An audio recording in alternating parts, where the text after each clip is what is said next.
Hey, everybody, welcome back to the FYP, the For Your Period podcast. Today, we are going to talk about working out with the cycle. Ooh. But before we dive into that awesome topic, let's do a little bit of a cycle check-in. How are you guys checking in with your cycle today?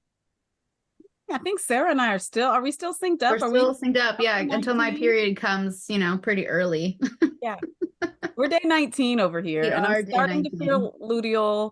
Like at dinner, my kid was like kicking something with her foot under the table. And I was like, literally. So yeah, I'm starting to feel the squeeze of the luteal phase.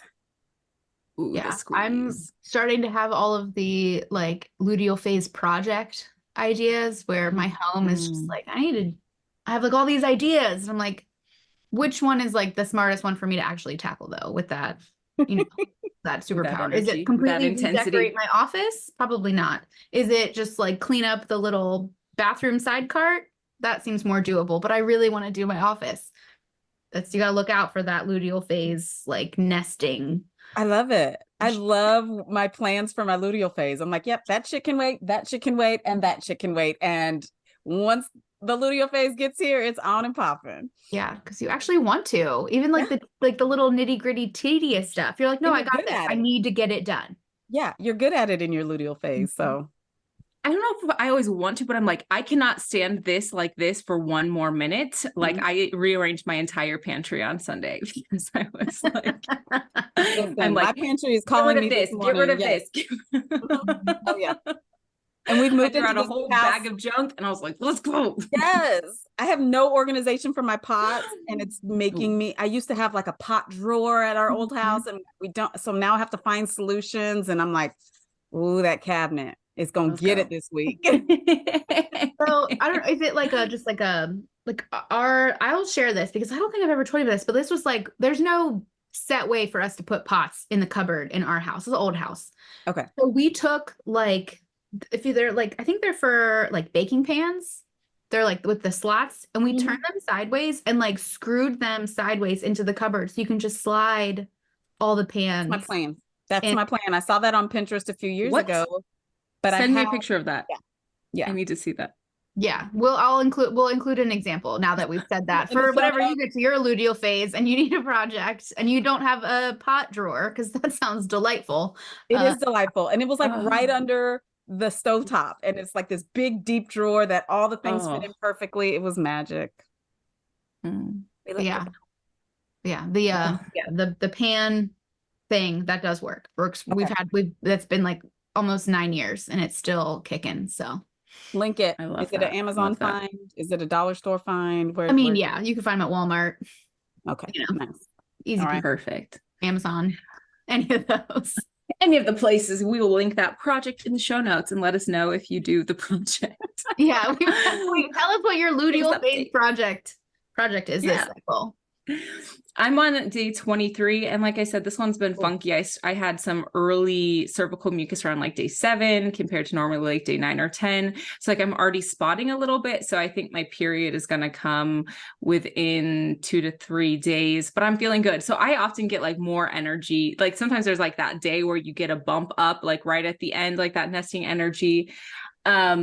But I'm feeling pretty good today. I had some good meetings, feeling excited about the podcast. So I'm feeling pretty good. And I also see kind of like the closer I get to my my period or when I actually start to spot or bleed a little bit, estrogen does start to slowly come back up. So I can feel like much better than kind of the late luteal phase, the closer and closer I get once some of that releasing actually starts happening. So I know my period's right around the corner and this will be my last period of 2023. So when you're hearing this, this will probably be you're probably on or through your last period of the year. So that's kind of exciting.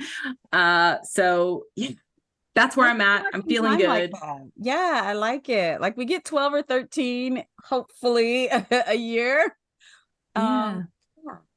The last one, like a little present to wrap up the year. So let's jump into movement for the cycle. Why is this important? How do we do it? How do we get started if we're new to it? And Anna is going to be leading us through this chat today. So take it away, Anna. Oh my gosh, I am not the fitness guru of the group, but I created kind of a little spreadsheet for myself. My husband kind of helped me out because he's like Mr. Fitness America, and helped me kind of create a workout plan that I was like, okay, during this phase, I should be doing this. And he's like, oh, okay, you can use bands. Anyway, so we all understand that in each phase of our cycle, we have to love on our bodies differently. And movement is just one of the ways that we love on our bodies. And so starting with day one is your bleed, how you should move if you decide to move at all, which I usually don't on my day one, are gentle stretches, breath work. I have these chakra healing guided meditations and alternate nostril breathings, and I'll sit for as long as my body, or I'll lay for as long as my body wants to breathe and meditate for like days 1 through 3. My bleed usually stops day 3.5, and that's when I like to do yoga or just gentle low impact movements. Your hormones are at their lowest, your energy is at its lowest. So if you really don't feel like moving, just don't. Your body's doing a lot during your menstrual phase, right? Can I add something in though? Of Just course. something I found super interesting. So I think, again, we always talk about like, if your period calls you to rest, like please rest. Yes.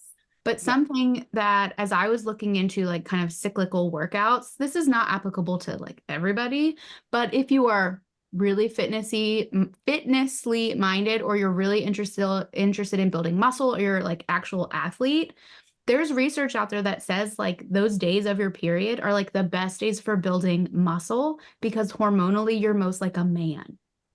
You don't have like the other hormones like messing you up. Now, that does not, like, going really heavy and lifting does not sound great to me during my period.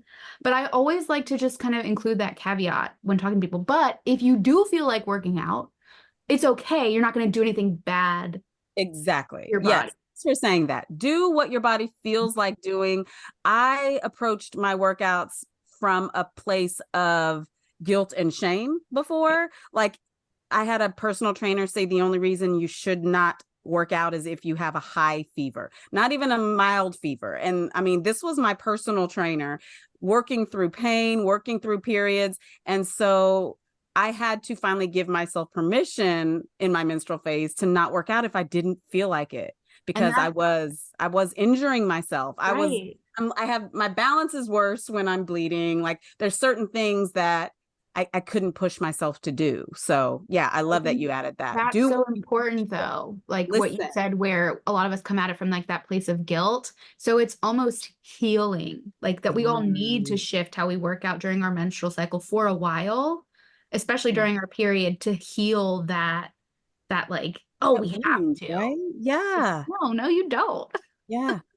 We also, like, last caveat is that we also have higher rates of inflammation during the first half of our period and our menstrual cycle. So that can lead to more injuries in other ways, just because our body does have higher rates of inflammation, which is good for fighting off infection, but it can also lead to issues around our joints and around our muscles. So it's like, there's a bunch of things to consider, which is why this is not as straightforward as the media and the world has led us to believe, like, just do X, Y, and Z and you'll be fine. Those things were not meant for our bodies. And so that's kind of like, whenever we talk about dismantling the system, all the recommendations currently out there are pretty much for men. And so we have to take a lot of this with a grain of salt and some flexibility as we're all gaining better and better understanding of what that means for our unique cyclical bodies. I love that. Our unique. Yes, you've got to track, treat, and thrive. You've got to track what your body is telling you, how it's feeling, and respond accordingly. Like, not the outside world telling you how you need to be, not your husband or your boyfriend. I mean, they can do the same thing every single day.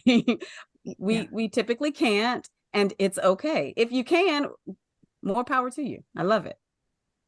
Yeah. But I also have thyroid issues. I have an underperforming thyroid. And so, yeah, during those days 1 through 3, my body's like, nah, chick, you you gonna hurt something. Sit down. And yes, enter intersectionality, right?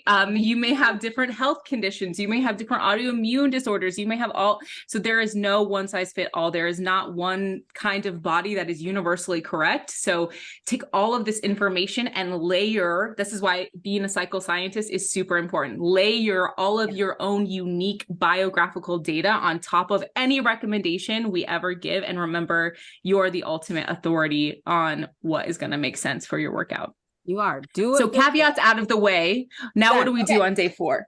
So once I move into my follicular phase, that is when my hormones are rising, energy is rising, and I want to like try something new.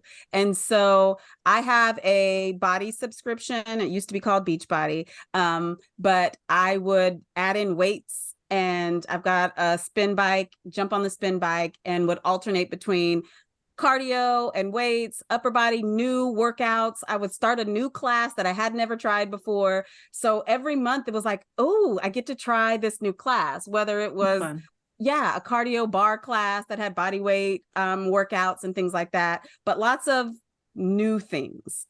And creating different muscle memory during my follicular phase. It just felt, you feel more creative energy when you're follicular and ready to try new things, and maybe ready to go to a class and be around other people, you know, frolicking through the fields when you're follicular. So yes, days 6 through 13 on my chart is lots of weights and total body workouts with some cardio blended in there too. I love that you highlighted trying new things, because I have found, and with like all the hundreds of women we've worked with, is that we can be really sensitive like to rejection, especially during the luteal phase. Like that's maybe not a great, and like we're all carrying this baggage of diet culture and exercise culture with us. It's like maybe not the most successful time to try something new during the luteal phase, but like try it out in the follicular phase. And if it doesn't go well, just be like, I can try again, and I can be an adult learner, and I can do it. So like we don't have to feel so final about whatever the experience was. So I love that recommendation. Try something new in your workout routine during the follicular phase. Your brain has more estrogen and you can roll with the punches. That's awesome. It just feels like a little adventure. And then like guiding into my ovulatory phase is when I'm like, bam, bam, bam, bam, bam. I need the hit. I need the cardio. I can do a burpee and not want to cuss in the middle. I know Alex hates burpees, but during my ovulatory phase, I'm like, I'll do all the burpees. Give me all the burpees. I'm doing the burpees. I love that for you. I love that. The first face I made was when you said a spin class, and I was like, spin class followed by a burpee. Please no. Yeah. And that's when, I mean, there's like a good 3 days where I'm like the rock star. And then I'm like, okay, studio and done with that. I figured I could give 10% of my month to some burpees. Yeah. I love that. I love that for you. Yeah. That's for you. Yeah, for you. So yeah, your energy, your mood, your libido, everything is at its highest during your ovulatory phase. So don't kick yourself when on day 14, you're doing burpees and taking a HIIT class and a spin class. And then on day 18, 4 days later, you're like, nope, can't do it, won't do it. No, thank you. Don't want the You're just like, you feel your body rejecting the notion. You try to do it and you're like, why is this so hard? Yes. And I know I felt that before. And again, here comes the shame and the guilt. Like I just did this last week. It worked. I had my personal best. And now this week, I can't even do it. I suck at this. I should never work out again, and done. And, you know, that mindset is wrong. And it is void of knowledge of my cyclical body. And so now that I know, it's like, oh, yeah, my hormones are dropping. I don't have what I had last week. So let's switch it up. So the first part of my luteal phase, I have luteal 1 and luteal 2 on my little sheet. And the first part is I feel like superwoman. Like I can lift a car. I can do all the squats. I can add extra weight if I want to. And my husband created this band workout for me. Fun. Yeah, because a lot of our heavy weights are in the garage, and then it's wintertime and I don't want to go out there, so I can just use the bands, and it gives you a different type of resistance than just free weights and things like that. So I have for that week, that 5 days, For the first part of my luteal phase, I add weights and try to lift as heavy as I can without hurting myself. What about y'all? Do y'all notice the same kind of trend when you're working out, or? I kind of more or less. Yeah, I would say too, I think it's really important to find, because you saw all of my, well, if you were watching this, you saw my faces about burpees and spin class. I think the thing that has liberated me in my working out is finding the stuff that works the best for me.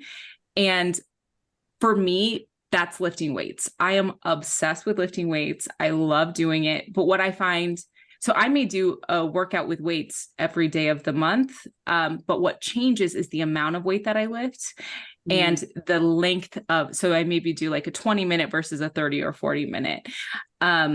But whatever you have the least resistance to is going to be the thing that's going to get you back to the gym. So like if you're a swimmer and you have a YMCA close by and you can go swim, like do the thing that's the least resistant because it's going to keep you at it. If you love Zumba, do a Zumba class. And again, then maybe we calibrate the intensity and we calibrate the length over necessarily. But then if you're like Anna and you like changing through all the different exercises, go through all the exercises. For me, I hate cardio. It feels like pulling my teeth out of my face unless I'm going on a hot girl walk that Sarah likes to talk about. Like I can do a hot girl walk for 3 hours a day. I love walking. But I don't like running.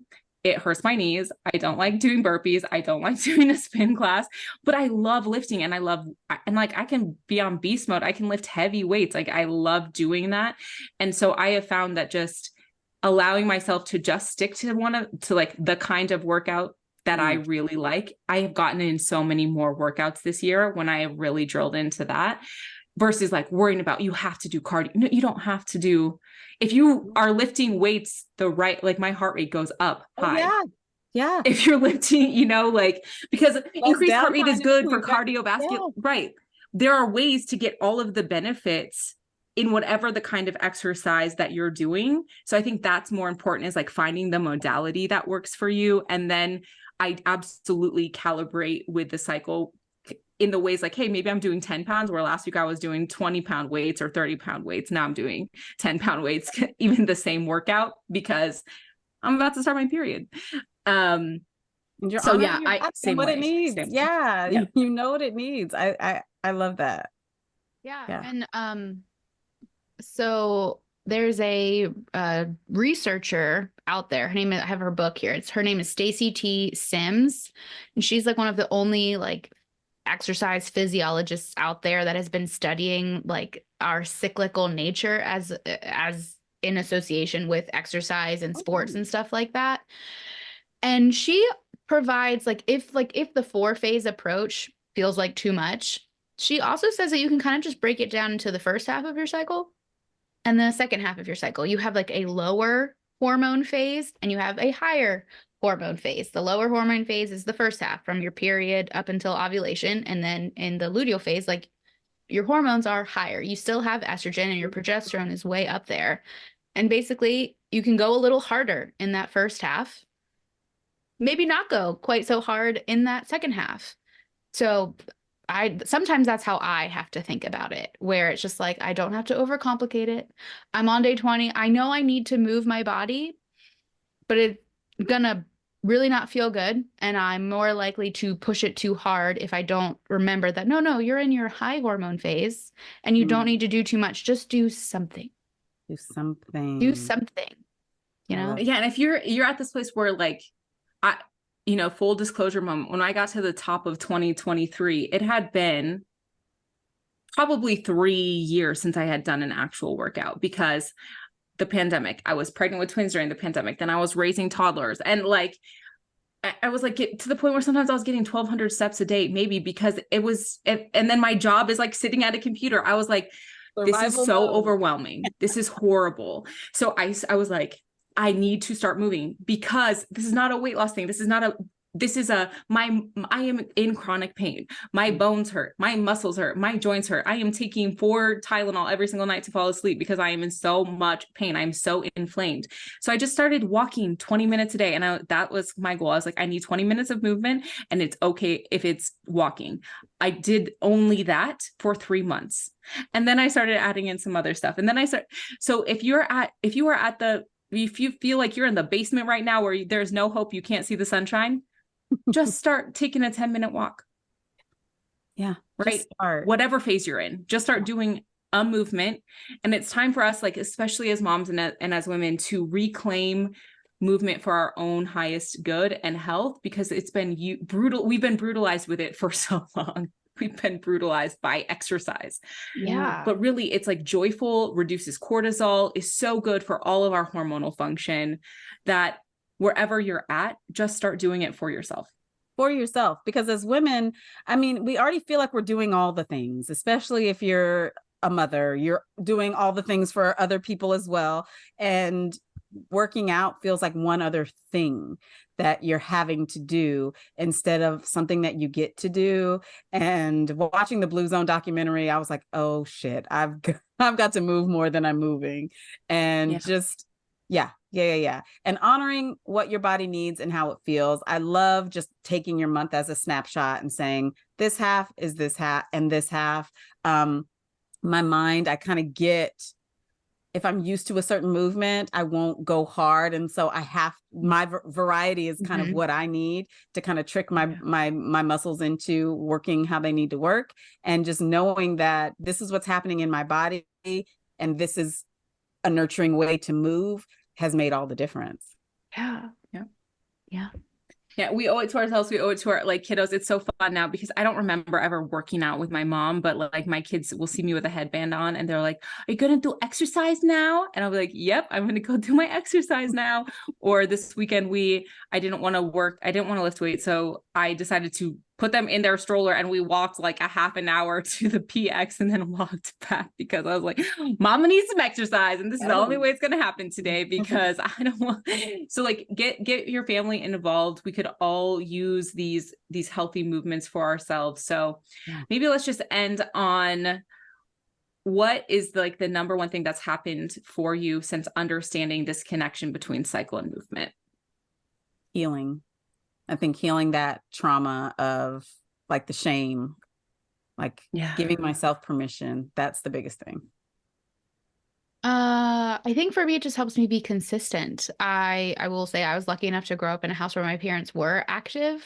And even though I grew up like as a dancer, I had a mom who was very like anti what they tell a lot of people who are ballerinas, like, oh, you need to be skinny. No. So I had good role models growing up, but just like their lives were very different when they were my age or younger. So being able to find a way to be consistent with movement so that it stays a part of my life, learning that I could do it cyclically and that I wasn't supposed to be able to, like, I'm not going to feel the same doing a workout on day 8 as I am on day 20. It really just helps me remember that, like, you just need to do something. That's good. Yeah. I would agree too, like kind of same. Just like it's helped me be more disciplined to understand it's okay to calibrate what the intensity is. And I'm still going to do it because the movement is like the more important thing rather than X, Y, and Z target or goal on a piece of paper. It's about like the discipline to show up for myself, because especially finding out I have ADHD, like it helps. I feel so much less stress. I have lower levels of cortisol. It's helping all of these other things. It's like the brain body connection, getting these things in. It's, improving my stress tolerance. So it's so much more than just about like this end result of what we get to look like at the end of it. It's about how our lives change when we are showing up for ourselves in this way. So it's really helped me with that kind of discipline. So yeah, we hope this episode was helpful. We know there's a lot of shit to uncover in the movement, but we can do some more episodes around specific workouts in the future. Maybe Anna can share some more tips and tricks, or even we could put together a little guide for people who want to jump into cycle workout. Anna could share her. Yeah, I'll share my little guide. Yeah. Awesome. Well, thank you all for coming to this episode, and we will catch you next time. Bye.